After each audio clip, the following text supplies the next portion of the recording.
All systems go. Clear for liftoff.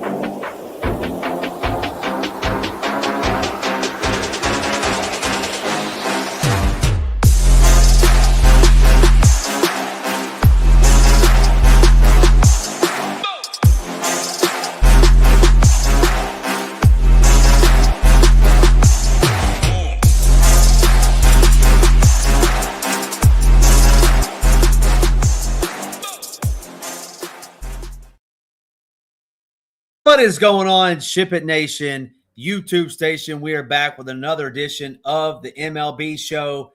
It is Friday. My guy Jay says it's best. School's out for the summer. He can finally watch these shows. If you're a teacher, Jay, with teacher/coach, we certainly appreciate you, all that you do, dealing with those kids.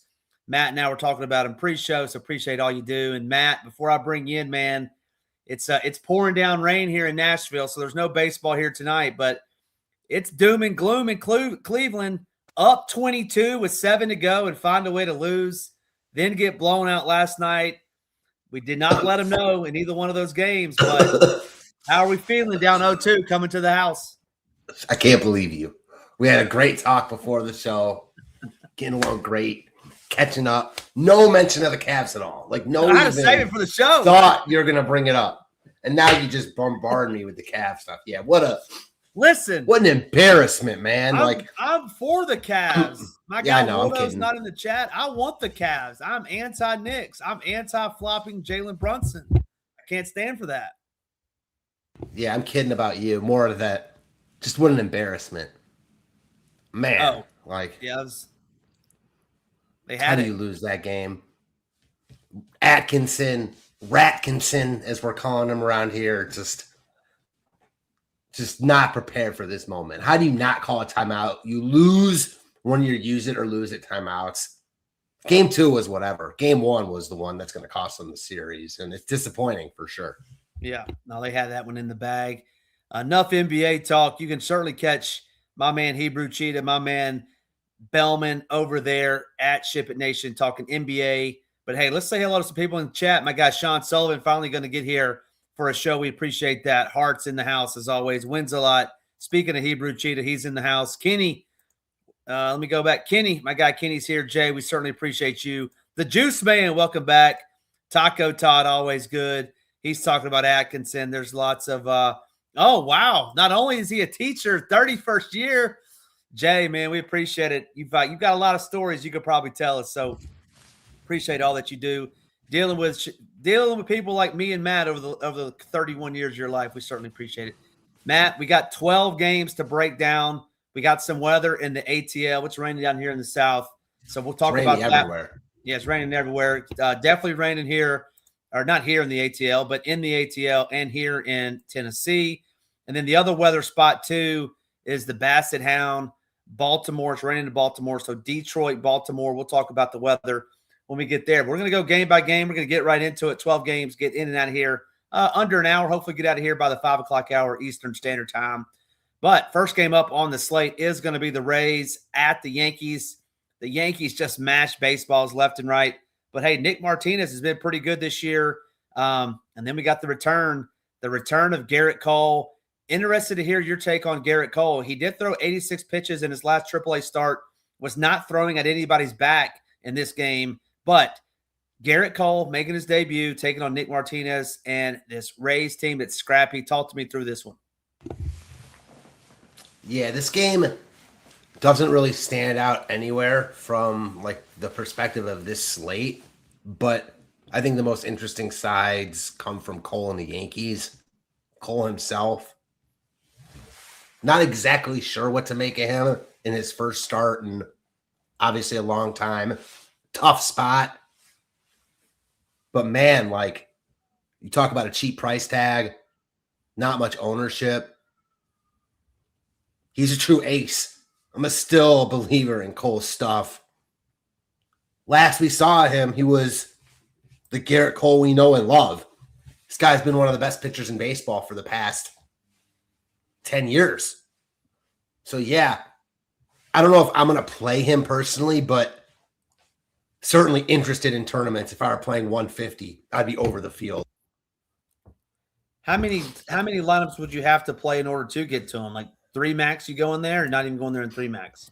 I think you could go there in 3 max, but I think he's like probably right outside the pool there just because there's other good arms at cheap tags that have pitched a bunch this year. But you could play him in 3 max. Me personally, if I were playing 8 lineups, I'd probably get to some Cole. 8 lineups you get to Cole. Weird number, but I wanted to say 10. I thought that was a little bit too much. All right. What about Nick Martinez? He's been playing well of late. I'm not playing him, but I think he just more makes me uninterested in the Yankees, who wrote this in the slate plan. Like, Martinez has been good, but the Yankees have so much upside at any given slate. It should surprise no one if they hit a bunch of home runs and nuke this slate. That said, Martinez has been good enough. They're expensive enough where I'm probably just off both sides of that.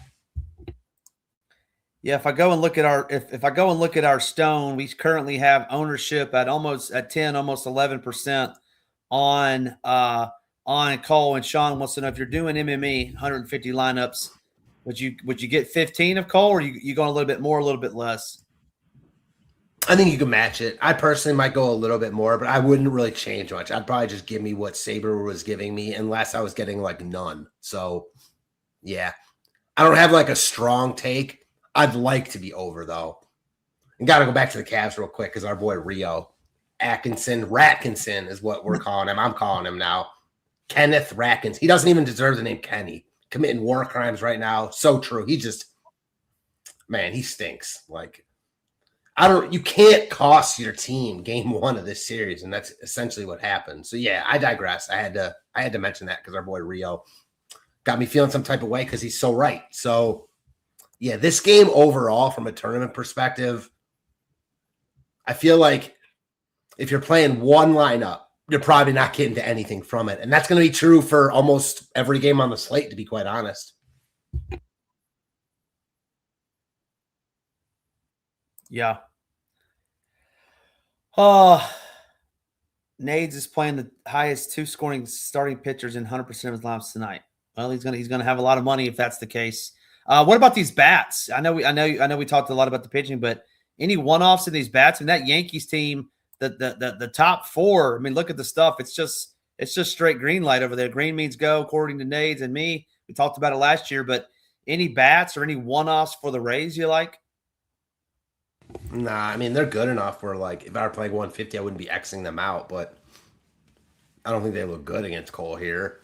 The Yankees I talked about, Martinez has been good enough where, like, probably off them as a stack, but they're always in play, and tonight is no exception. I mean, you get Cole pitching for the first time in however many months. So, like, sure, I guess there's some merit in using some Rays, but he's not even getting much ownership, and I just respect his arm talent too much, so I'm good there. All right. Let's move on to the next game, this Pirates team that I picked on all week against the Cardinals, going north of the border to take on the Jays. My boy Bubba Sparks Chandler taking on these Jays. Kevin Gausman, $8,300, I think is super cheap, especially against this Pirates offense that I don't have much respect for. But talk to me a little bit about this game, pitching and bats with the Pirates at the Blue Jays. You're probably a big Bubba. You probably still are a big Bubba Sparks fan, huh? Oh, yeah, for sure. That college game day 15, 20 years ago, that was the good old days, man. I know that's your boy. Yeah. This game looks better from like a tournament perspective. I think Gausman in particular, really cheap tag for him. He's not like an ace, but he's good. You get a Pittsburgh lineup that is better this year, and I was just all over them in St. Louis too, picking on that pitching staff, but different spot for them here. I don't love Gausman because I do like this Pittsburgh lineup, but he just seems too cheap for me at 8,300. He projects really well industry-wide. I don't think ownership gets crazy either, so I think Gausman is the best piece of this game. And then the Toronto offense against Chandler, who's been pretty inconsistent. He's got arm talent, but hasn't put it together. I like Toronto here, but it's hard to call them a top stack or anything with how many other good spots there are on this slate. And like Chandler isn't a gas can either. So using pieces of Toronto makes sense. They're really affordable. I don't think they look like a top stack or anything. Chandler himself, not really interested in. And then the Pirates, man, if it were a smaller slate, like Gausman can get gotten. And I'm saying that as someone who might / likely to play him tonight. But he's not infallible to getting hit. And the Pirates, like, I like the additions they've made to their lineup or call-ups they've made recently. They called up the password Garcia, who they made a trade for in the offseason with the Red Sox. He's hitting 6th today. Endy Rodriguez, catching prospect, who I've long been a fan of, hitting 7th. So I like this Pirates lineup. If I were playing 150, I'd be getting some of them. How I play, I probably won't, but it might keep me off Gausman. It might not, though, because even though I like Pittsburgh, Gausman's price tag is just too cheap. So I'm clearly internally struggling with this. Do you have a hot take here? I don't. Gausman hasn't been as good as he has in the years past, and there's a reason that's why he's $8,300. But no, I don't ever stack the Jays. They just very rarely break the slate. Dalton Varsho at $3,700, I think, is very doable. I do like him as a one-off against Chandler. And then, yeah, I'm not playing these Pirates. Not when O'Neal Cruz strikes out 36% of the time. No, thank you. I'll pass on this game. I get it. So you're not playing Gausman, or you're not playing anything. Yeah, I mean, listen, I get it. I think Gausman is one of the highest owned pitchers. I know this says 18. I think it comes in closer to 30. Say what? He definitely will be. I mean, he projects second best on the slate, pretty much industry wide behind DeGrom, and the ownership is projected to be flat. But I also don't think it will be. Totally with you there. Go ahead. Yeah. So I like your point. Like, if the Pirates run the winner at the end of the night, would not be shocked. If they are, it won't be me because I'm not playing them against Gausman. But yeah, I think it's a pass on Gausman and then a pass on the Pirates too. Low scoring affair. Don't think we're going to get much fantasy goodness out of it. Yeah. The other Moving thing on to the next. Go ahead. Oh, I was going to say, personally, I hate, and again, it's not that I'm not going to play Gausman because of this, but I was on Pittsburgh pretty heavy over the past week, over the past series against St. Louis. I hate then immediately going to a pitcher against them unless it's like an ace. And that's not the case here. Gausman is good, but mostly it's the price tag. So I'm not exactly sure what I want to do at this spot yet. Hopefully I have some more clarity before lock because I'm going to need it. Yeah. Gausman's strikeout numbers against lefties and righties. Righties about 24, lefties about 21, way down from where he's been in the past. Obviously, he's declining as he gets up there in age. I think it's an easy pass, in my opinion, on Gausman at that ownership. Next game up on the slate, Byron Buxton leading off for these Twins, taking on Peyton Toll in the short porch and left. So could be some bombs going over that monster. Toll has been decent this year, and then Connor Prelip, I'll say his name, another southpaw. Interested in your take in this game. Twins at the Red Sox. So we do have some weather concerns here. One of the two games I think that does have some concerns. But outside of that, presuming this game plays, I do think both pitchers are more in play than the stacks on this slate. I don't love either of them. Prelip, they've both been good, though. Prelip's been good. Toley's been good. Toley, one of the top pitching prospects in baseball, has really good stuff. Gets a Twins lineup that is pretty hit or miss. I like Toley here, especially if you're not using Gausman. There's other guys to get to. I don't think you have to plant your flag on Toley, but I don't think you're crazy in doing so either. Prelip, he's also been good, and he's cheap. So I don't love him against Boston. Boston seemingly has gotten it going a little bit. Duran, really, really tough start to the year. Had a monster series in Kansas City. That said, he's cheap enough where I think you can look at him. Between him and Grayson Rodriguez, I think both those guys are in play. I think you feel better about Prelip's floor. I think Grayson Rodriguez, $100 cheaper, has a higher ceiling, who we'll get to obviously at the end of the slate. I don't really love either stack in this game. I respect both pitchers. I do think it'd be the Boston stack over the Minnesota stack. Prelip, I just don't think is as good as Toley. And I like this Boston lineup. I don't even know. The top of the Boston lineup is pretty good. The bottom half falls off a cliff. So I don't really love this game from offense. I don't love either pitcher, but I think Tolle and I guess Prelip himself are both in play in. If you're going to ask me like how many lineups it would take for me to get to these pitchers, I think Tolle is totally in play in 3 max type stuff. I think Prelip 20 max stuff. How disappointed are you that Mickey Gasper is not batting in the second hole tonight? Is he in the lineup? No, he's not. He's so good, he's not even in the lineup. He had a good week. I mean, for a $2,500 catcher hitting second, when he was in there over the past however many, he had a good week, man. So, you know, keep hating. Well, I said he wouldn't get a hit last Friday night. He actually got 2 hits. Oh, he did. RBI. Yeah, he had what, like 10? 50, yeah, he had like 10. No, he 8, but close to 10. And they were both on 0-2 pitches. You know the odd thing about him though is he's a switch hitter, and he was batting right versus Spencer Strider. He's batting right-handed. They brought in a reliever in like the 7th or 8th, and then he switched to left-hander, which I thought was very weird. That is interesting. I've never seen that. He's sure 30 years old in his second year, and you were like saying he's like the next Carlton Fisk last Friday. Yeah, no, never. Those words never left my mouth. But again, a $2,500 catcher hitting second. I don't know if he played last game either. So yeah, not really sure what's going on there. But yeah, I don't know. Moving on to the next game.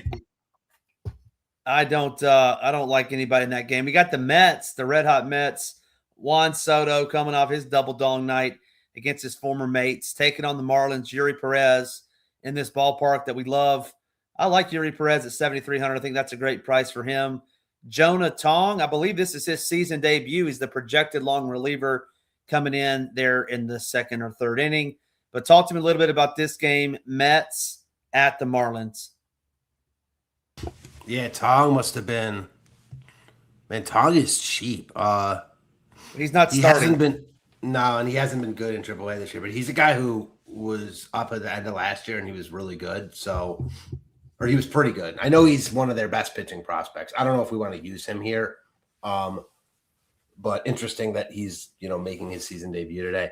Lone Wolf DFS asks is Cole stretched out, and yes, he is. He threw 85 pitches or so less in his last rehab outing. Yeah, this game is interesting because Yuri Perez, I've always been another guy. I've been a fan of his talent level. And he's been a really good DFS pitcher since he's been up. Still really, really young. This year, he's been extremely inconsistent. His stuff has graded out really, really well. Top 5 in baseball. But his location is like the complete opposite. So he's had a couple elite starts. And he's had mostly just inconsistent starts where he just can't seem to find the plate more often than not. So he's much better at home. You look at his splits, I think he's averaging like 18, 19 DK points at home, 8 DK points on the road. He's at home here. So I think he's in play at his price tag. He has tournament upside. And at this price point, if you get a good Yuri start, he's going to be good at this price tag. And that's all you're really talking about in tournaments. Sure, there's downside, but you could poke holes in a lot of these pitchers, and he's cheap. So I think Yuri definitely in play. Tong, nah. We don't know how long he's going to go. He's cheap, but he hasn't been great, and I'll wait to see it with him. As far as stacks go, I think both stacks are in play, at least pieces of. I talked about Yuri, like putting guys on base, getting behind in counts. That's going to lead to blow-up innings. The Mets have a good offense. Obviously, they're still missing Lindor, but they brought up a couple young pieces. Soto's back healthy. I think they could do damage if Yuri doesn't have his best stuff tonight. The Marlins, less interested in them, but again, Tong hasn't been good. It's just hard to get to this ballpark on such a big slate.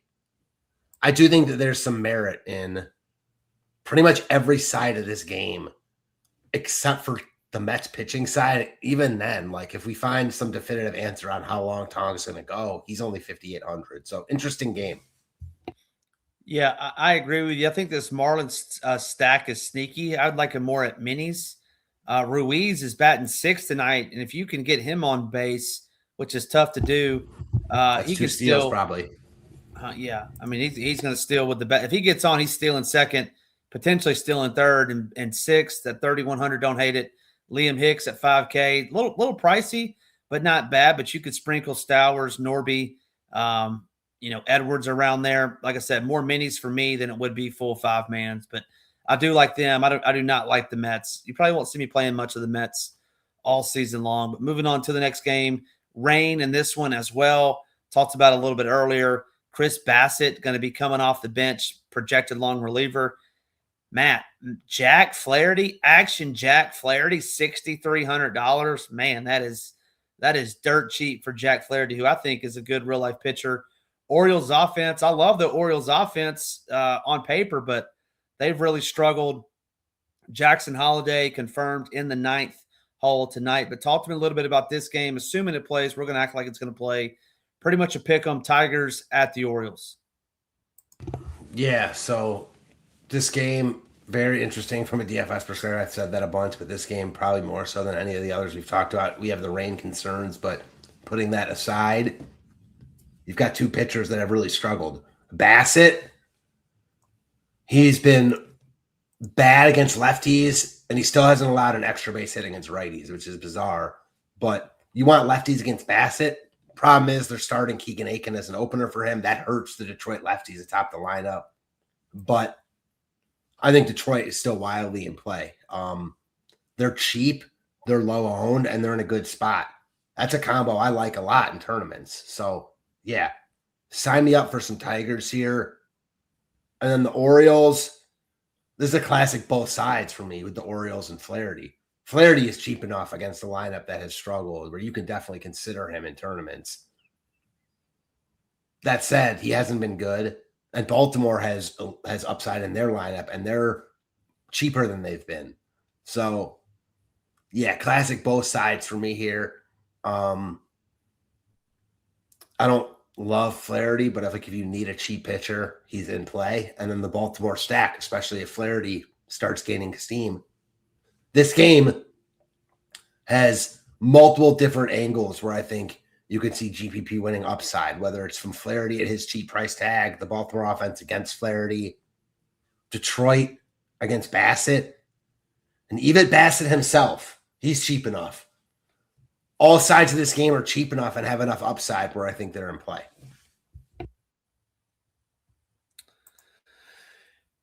I think Flaherty's my favorite. Strikes out righties pretty good. Looks like you got 3 in there.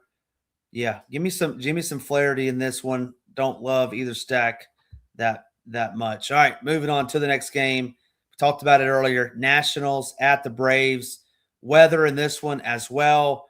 Hopefully we get this one in, because if we do, these Braves are going to be popular. You got Acuna, who left the game earlier the night in Miami. He's back, but he gets to take on the gift that keeps on giving. I think you talked about him last Friday. Just gives up a ton of power to both sides of the plate. Miles Michaelis, he's a projected long reliever as well. Dick Lovelady would be the opener in this one. But talk to me about this game, Nationals at the Braves. Yeah, Braves going to be the top stack or top second stack on the board outside of only maybe Arizona. You get a good offense with affordable price tags against Miles Michaelis. I mean, there really isn't much more to say here. He's one of, if not the worst starters in baseball. He's perpetually a guy we want to pick on for DFS purposes. I mean, you look at a slate like this, 12-game slate, bunch of pitchers we want to target. But whenever you have Miles Michaelis on a slate against an at least competent offense, that offense is going to go to the top of the board. And the Braves are way more than competent. They're one of the best offenses in baseball. So, yeah, they're going to be one of the only teams that get ownership. So if you don't want to play them in tournaments, I get it.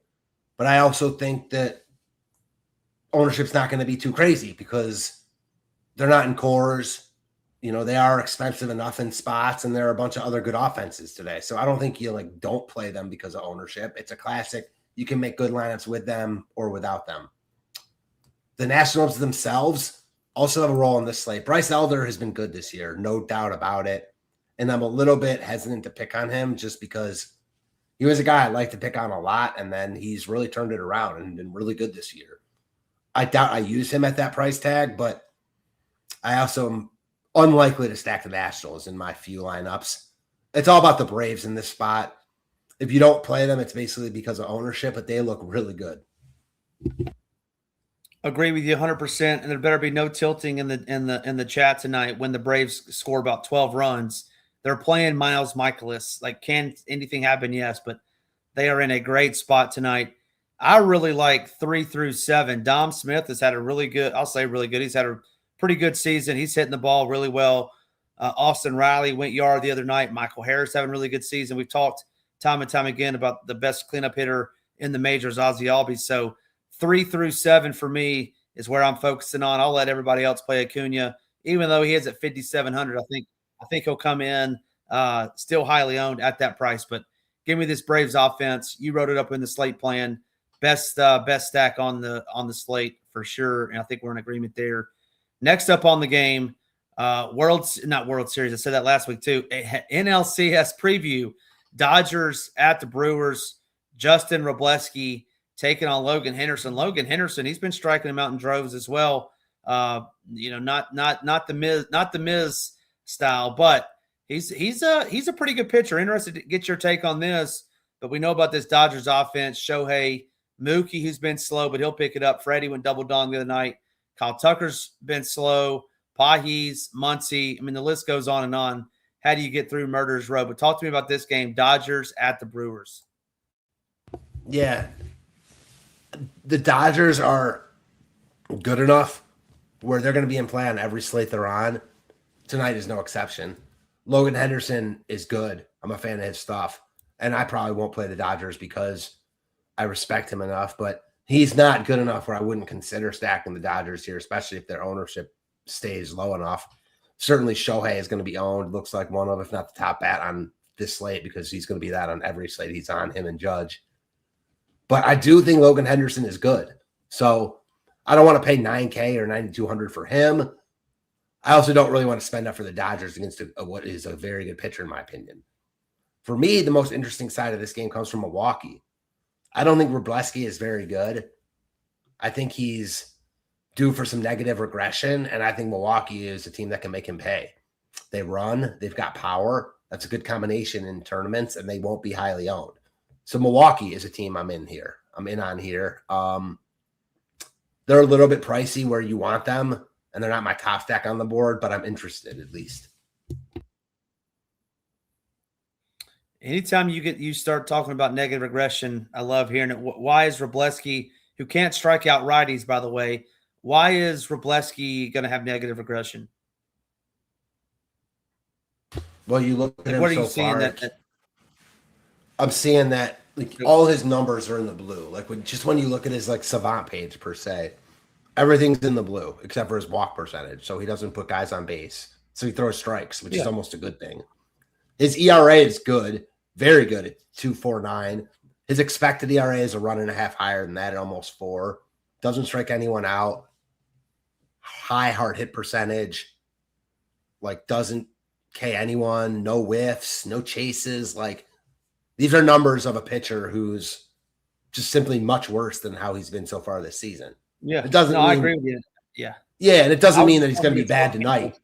No, totally. And I'm not even saying it doesn't mean he's going to be bad tonight, but I'd be surprised if he continues to pitch as well. Yeah, exactly. It's coming. If he continues to pitch as well as he has all season. Yep. No, that's excellent stuff right there. You can't get that anywhere else. Appreciate that breakdown for us. Let's move on to the next game. Sean Sullivan says the Brewers are much better at home as well. Nades is firing up a core with about 3 Brewers in it, Logan Henderson, and all those Brew Crew up there in Wisconsin. Next game up on the slate, Coors Field 2.0, Mariners at the Royals. Noah Cameron, who's been pretty bad this season. Logan Gilbert, I think, is going to get some ownership tonight. We're showing 15. I think it's a little higher than that. But this is a rematch of a game, I think, of a couple weeks ago when these two squared off. I believe it was Noah Cameron who went up against the Mariners and got beat up pretty good. But talk to me a little bit about this game. You got the pitchers at 6,800 for Cameron, 8,700 for Logan Gilbert. And no, they have not squared off, or Noah did not play Seattle. But talk to me about this one, Seattle at Kansas City. I think for me, Seattle looks like the best stack on the board outside of Atlanta and Arizona. Cameron has not been good this year. You get a big ballpark upgrade for the Mariners. Oh, wow. They're cheap. What? Wow, what? That you got him high as a stack. I didn't realize that. Oh yeah, sorry. I didn't know if it was something that happened or what I said. Yeah, I like them here. I think that Arizona and Atlanta are pretty clearly the top two. And then after that, it's a bunch of teams. But Seattle's right there for me. They're cheap. No Cal Raleigh here makes them even cheaper. Obviously, he's on the IL. Their lineup isn't great right now. So maybe you move them down a little bit because of that. But I love the Parker upgrade, and I love picking on Cameron. The other side of it is more interesting here. Gilbert and the Royals. The Royals have just been bad from a DFS perspective, from a real life perspective. They stink. But Gilbert, never as good on the road as these Seattle pitchers often are not. And he also has really struggled when Raleigh has not been behind the plate this year. He had good numbers with Garver last year. But not so much this year. And he's a guy that struggled a lot this season. I know his last road start, he dominated the White Sox. Different matchup here. All that being said, I think he's definitely in play because he's talented enough and the Royals are simply bad enough where I wouldn't be surprised at all if he pitches really well here. And I don't think his ownership gets too crazy at all, especially with both of us thinking Gausman gets steamed. So I like the Mariners. I like Gilbert. I like the Mariners. I think the Royals and large field GPPs are worth considering. Yeah, Warren says that Cameron gets smacked around by lefties. I think the Mariners skyrocket up the ownership board if and when this Braves game gets postponed, because it's going to be the D-backs, as you alluded to, and then it's going to be the Mariners after them. So that was a great call by you. And if the Braves go, then it's the Mariners are the next man up, next team up for that stack. Moving on to the next game, we got the Angels striking out left and right, taking on DeGrom. Highest projected pitcher, highest dollar pitcher on DK at 9,500, taking on former Oriole great Grayson Rodriguez. Let's see, we have Jock Jams currently slated in the cleanup spot. We know what the deal is. Homer on Friday night. We're giving away tickets. Rangers at the Angels. Talk to me through this one. Yeah, so, man, Grayson Rodriguez. He's an arm I've long been a fan of. I think he's actually an addition the Angels made that's been a good one. Obviously, he's only made one start, and it didn't go well against the Dodgers. I think this is kind of like the Orioles versus Flaherty here. Rodriguez is cheap enough against a pretty bad Texas lineup where he's in play. I don't care how bad he was against the Dodgers, just a completely different spot here. That said, he got blown up. And he put guys on base, and there's no reason he couldn't do that again. So the Texas side is also in play against him. The Angels and DeGrom, I'm not playing the Angels here. It's hard not to click DeGrom with just, man, you look at the pitchers, the righties going up against the Angels, especially in Angel Stadium. Severino, 10 Ks yesterday. DeGrom has been considerably worse on the road. But I'd venture to say that if all his road starts were against this Angels team, he wouldn't be as bad on the road. So, yeah, hard not to just eat that DeGrom chalk. A lot to like about him here. Yeah, I don't want to play Grayson Rodriguez, but I think at 6,900, he's in play, if nothing else. Single entry, you got to go DeGrom, right? I mean, no, I think in cash games, I obviously don't have to. No, I think in cash games is where you have to. Single entry. I think in single entry, DeGrom is the best pitcher, but I don't think there's anything crazy to not play the most expensive, chalkiest pitcher on the slate when there are other really good pitchers. Yeah, I mean, DeGrom projects the best, but ownership is there already. So, no, I don't think you have to at all. All right. I think you're trying to dodge a 35 burger, but yeah. Davis Martin at 8,400. That's crazy. Anyway. Yeah. What about the Rangers stack? You said yes to the Rangers stack or no? Yeah, sure. I mean, definitely have upside against Rodriguez. The classic both sides are like Rodriguez himself in play at his price point. The Rangers, they're cheap.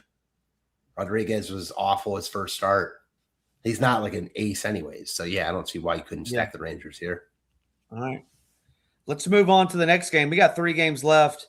Do us a favor real quick. Just take a second or two out of your day. Hit that like, hit that subscribe button. It helps us out a ton over here. We got Jeffrey Springs, the Southpaw, going into Petco to take on Walker Buehler. 6,600 over on DK. This Athletics offense is pretty potent coming out of their AAA ballpark, though, heading to Petco. Ballpark downgrade there. Does that mean Walker Buehler is going to sky up your board? But talk to me about this game. Athletics at the Padres. Yeah, I feel like Buehler, who I don't think is good, is kind of getting slept on tonight just because he's not bad. He's just not good. You get an Athletics team with the biggest ballpark downgrade you could literally get, going from Sacramento to San Diego. And I'm not really scared of this A's lineup on the road. They're certainly better than Buehler. So like in a neutral park, I'd be more interested in them, but it's not a neutral park. He's cheap, Buehler that is, and he's unowned. So again, I don't think I'm going to play him just because it's probably getting too cute on a slate with a bunch of good pitching options that aren't expensive. But yeah, I'm kind of glad you asked me about him because I think he's in play, if nothing else. The Padres have been bad against left-handed pitching this year, so I don't think Springs is an awful play. But, man, hard to look at that price tag for Fernando Tatis and not have a lot of interest. I know he hasn't homered yet, but it's not like he's been bad from a DFS perspective. Like, he still runs a lot, and he's hitting the ball really, really hard. His price tag is now just to the point where you don't, like, have to play him because he's a hitter, and no hitter is ever a must-play. But, like,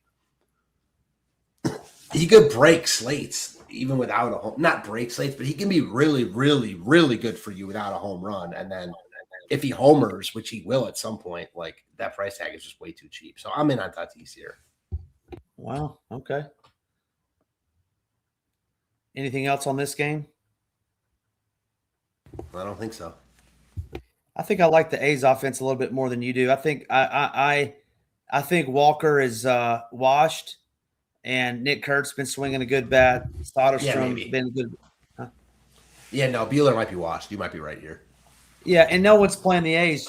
For that reason, I get it, right? They're coming out of their home ballpark. You know, Walker Buehler is, I guess, a somewhat of a household name. They remember from his Dodger days. I think you're going to get low ownership on those guys. What the Angels put up, not the Angels, the A's put up, 15 on the other night against Detmers, I think it was. Yes, they did. And just broke the slate because no one was playing them that night either. So could happen. I don't love the ballpark. I'm with you on that, but I do like the A's a little bit tonight. Next up on the slate is the Rockies at the Diamondbacks. Soroka's going to get tons of love, and rightfully so, averaging 10 Ks per 9 innings, taking on Tomoyuki Sagano. Man, this Rockies lineup is bad. Jake McCarthy coming back home to the desert to take on his former mates. Talk to me about this game. Any one-offs or stacks for the Rockies, and I know you're going to love you some D-backs. Let's pick you out a couple. I saw a thing on the internet today of Corbin Carroll and what he does to Sagano's balls that he throws. So talk to me about this game, Rockies at the D-backs. Yeah, pretty sure they just played in – well, I know they just played in Colorado, and I think Arizona just saw Sagano and destroyed him. Yeah, like Sagano stinks. Arizona is going to be, for my money, right there with Atlanta as the top stack on the board. Ketel Marte is one of these hitters I've talked about continuously who is due for positive regression because he was the unluckiest hitter in baseball, and he has just been on fire over the past week. He still looks like maybe the top hitter on the slate. So Ketel Marte would be my answer to that question. You asked me about what hitters. It's Ketel Marte. And the Diamondbacks look like a really, really good stack on DraftKings. Soroka himself, coming off a really good start against the Rockies. Hard not to like him here in a cheap 8K price tag. Looks solid. I mean, I don't have anything really much to say against him in this spot. You get the Rockies away from home. They stink, et cetera, et cetera. The Rockies themselves, you get the leverage against Soroka, but if we think Gausman is going to be higher on the projected, It's going to cut into a bunch of other guys in that price range. Probably not Soroka. What we might see is like Gausman and Soroka get steamed, along with DeGrom, obviously, and then everyone else get a cut. I could see that. People want to pick on the Rockies. Soroka will be owned, so you get the leverage against him if you play the Rockies, but on this slate, I'm not really interested. It's all about the Arizona side. Sagano is awful. The Rockies' offense is not good. Soroka is pretty good, and he strikes out a lot of hitters, and the Diamondbacks lineup is good. So I'm in on all things Arizona here. Yeah, just looking at it, you made an extra point. It's going to be DeGrom. It's going to be Gausman. And Soroka at 8K. I mean, he's a lock, right? Like his ownership's going to be sky high.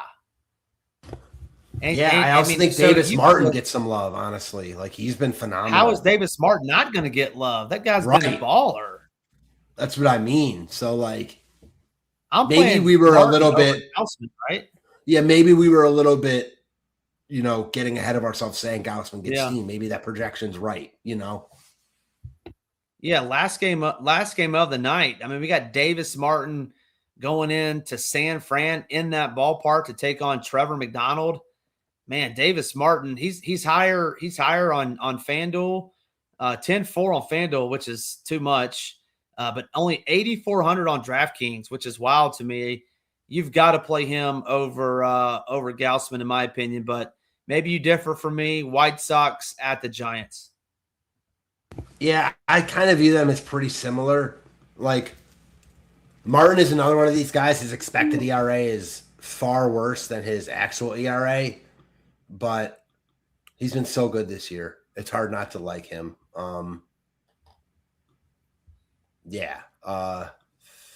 I got nothing bad to say about Martin, except for, again, I wouldn't be surprised if some regression hits comes his way and he's going to get owned, but I don't think the ownership gets high enough at all where I'd be worried about it. And you talk about ballpark upgrades, like now he gets to go into San Francisco. So the Giants lineup has been good lately because they just got out of Coors and then went to Arizona. But other than that, we're not scared of this lineup. Martin's been good enough. High on the short list, no doubt about it. McDonald himself, I'm not buying it, but it's hard to say he's not at least in play considering how good he's been. And you get this White Sox lineup in San Fran. So this game's all about pitching for me. I mean, just game log watching now. Martin has 5 straight games of 7+ Ks. 6 straight games of 22+ DraftKings points. In this ballpark, I'm not as high on this offense as you are. Or I know they've been better of late, but man, him versus Gausman is going to be a tough click. I think you'll see a lot of Soroka and then one of those two, and then stacking some of those Dodgers or Braves or Diamondbacks higher priced stacks. All right, that's all 12 games, Matt. It's that time of day. We're going to give the folks. Since we didn't do pitching by itself, give the folks your top 3 pitchers of the night and then one sneaky pitcher. We'll go top 3 pitchers to Grom. We'll go Soroka, and we'll go Davis Martin. Those top 3 right there. Sleeper pitcher, we'll go Grayson Rodriguez, 6,900. Ooh, I like it. Yeah, you talked me off Buehler. When you said that about the A's, that clicked. Like, Buehler's not good, and the A's are going to be unowned. It is a ballpark downgrade, but like huge, yeah. It doesn't mean that like guys from the A's can't get there. So maybe not a full stack, but like, if you're playing cheap pitching and you got salary to get to like the Kurtzes of the world, those guys are always going to be in play. So I'm off Buehler. I think I like the Grayson Rodriguez play more. Give your pitchers, and then I'll give my home run call. Yeah, so I like the same pitchers you do. I think I have Soroka ahead of DeGrom, but they're 1-2 neck and neck, and then Davis Martin. I love him. Those are my top 3, you're going to have 2 of those 3 to fail, but I'm telling you, the best pitcher on the slate tonight, the best pitcher is Connor Prelup at $7,000, taking on this Red Sox team. Hopefully they get that one in. You're going to need 2 of those 3 guys to fail for him to matter, but I think Prelup, I'm going to bet some of his overs on those Ks. That's what I'm going to bet tonight. Prelup overs. That's free of charge, but yeah, I love that Prelup over. All right, Home run calls of the day. You've been red hot. I think you're back to. I was 2 for 2, then 0 for 2, then I think you were 0 for 2, and I think you've hit back-to-back weeks. I forgot who you had last week, but I do think you hit a bomb. We're gonna go lefty on lefty bomb tonight. I talked about a stack I like, Seattle. Cole Young taking Noah Cameron yard. Going Cole deep Young. in the bag. Wow, that's a great. Deep in the that's bag. a great one. You are the Mariners whisperer. Went double dong with Luke Raley a couple weeks ago. Now we're going Cole Young, lefty on lefty. I'm going to stay in that same game. I'm going to cheat a little bit because this is probably the easiest one in the game. But Big Bad, Bobby slams, Bobby Witt takes Logan Gilbert deep tonight. That's my home run call of the day. Bobby Witt and Cole Young, folks, and over pre-lip with K's. Matt, enjoyed it as always. Appreciate everyone tuning in to this show. Hit that like, hit that subscribe button. We got you covered all weekend long over here at Ship It Nation. You can join today, 5 days, $19. Enter promo code SHIP19 for my guy Belman. I'm Ham. Be safe out there this weekend. Long 3-day weekend. Hope you have some good plans. Good luck in those contests. Just ship.